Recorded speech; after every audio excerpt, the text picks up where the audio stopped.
So at this point you can see, you can notice that still we're about like what, an hour 40 in or something, and so far it's still about form. Like I haven't had any surface details, any textures, any custom brushes or anything. I've used basically two brushes so far, soft one and this one, a muscle brush. And I'm going to be doing that for a long time until everything is well rendered and the form is readable, and it's, to me anyway, looks beautiful and looks elegant and looks effortless as well, as much as possible. Looks natural. Nothing is odd, nothing is in the wrong place, and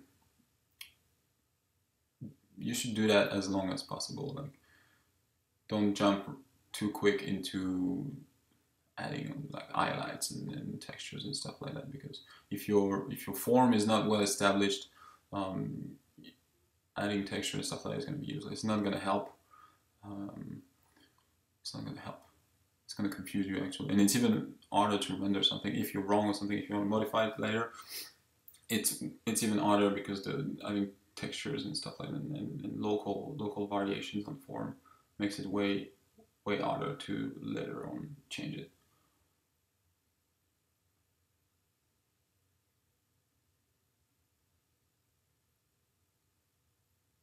So here I noticed that the belly, the underbelly wasn't reading too much. So I'm going to exaggerate it and sell it to you in form. How is that form moving into space? How is the light evolving, eating those shapes? And again, you notice that I'm really staying within that value range. Nothing is going to be, in this area, nothing is going to be lighter than the light areas. That way you keep your strong feeling from the beginning. It's very, very important to always keep that in mind. Always remember why you did those big shapes, and respect it. Don't betray yourself. Like, don't shoot yourself in the feet. What you've done, if you've done it well so far, it's strong, and try to not break it as much as possible. So I'm going very lightly here, and yeah.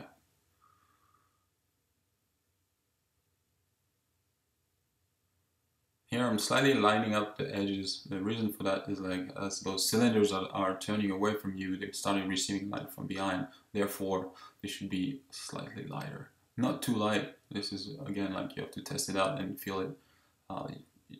The silhouette should still read. It should not become unsolid, I would say. Like, you shouldn't lose the solidity of your form, but still, you should have it slightly fade away or be lighter than the actual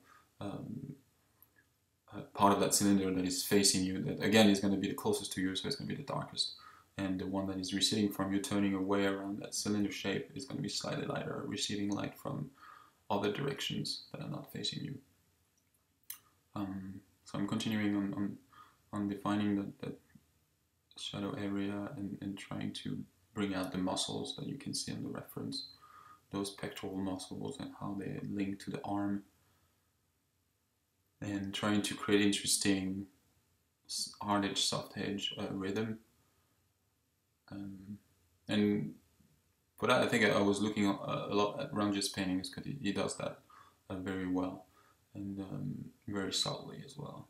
So it's a great reference. And you see that with the bounce light now, we're done with the main light, we're adding bounce light, and that form is starting to pop up really well, because you're giving your eye the right information to understand that form.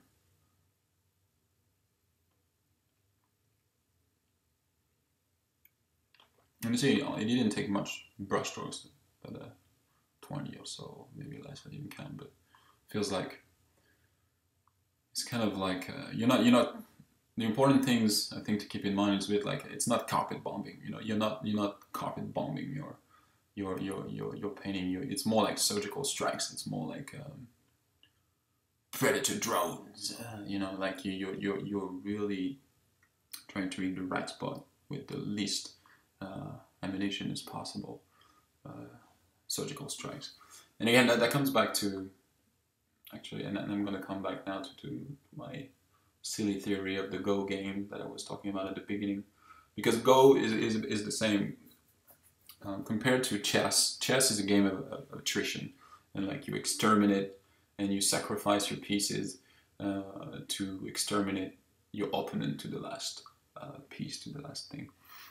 Whereas, and that's a very Western way of thinking, and whereas the Go game is actually, it's a game of control, it's a game of domination, of territory control, and the most efficient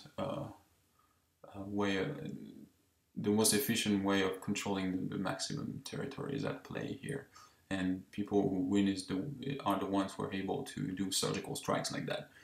Place your stone in the right areas to control the maximum territories with the minimum efforts, and that's pretty much what I'm doing here. Is like I'm trying to place my brushstrokes exactly at the right place, and to make them do as much as possible with the least effort possible. It's extremely hard to do, and I'm not, and definitely not an expert at it. But this is anyway what I'm trying to think about at this point, when I'm at this stage.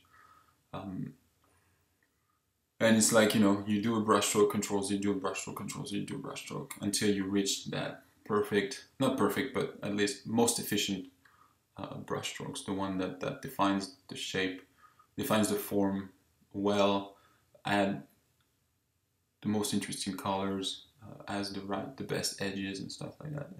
And it's a game of trial and errors, and that's what's great about the digital tool, because it allows you to do that forever, basically.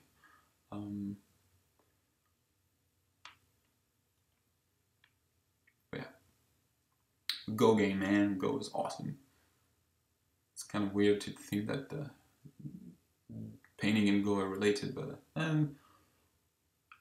it teaches you a way of thinking subconsciously, and you don't realize, but then you start thinking like that, and that's good. It's like the same as playing chess. I mean, Go, you have to plan ahead as well, but chess, you have to construct, you have to think ahead of your moves and stuff like that, and that's, even if you don't realize it, the more you play, the more you start to always think that way.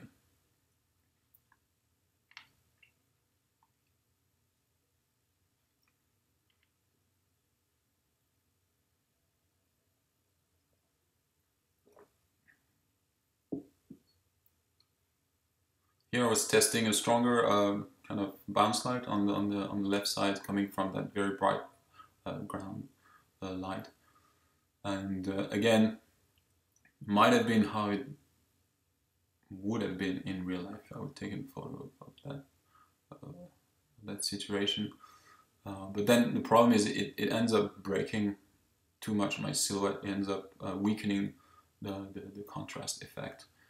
So it was good to test it out, but then I think I end up scrapping it.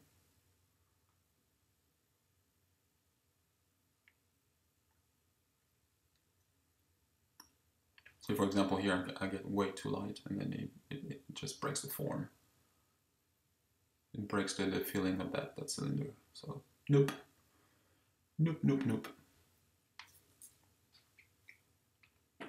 And same here. It's just breaking the way the contrast, the overlapping of that dark shape on the light body for the beak. So nope.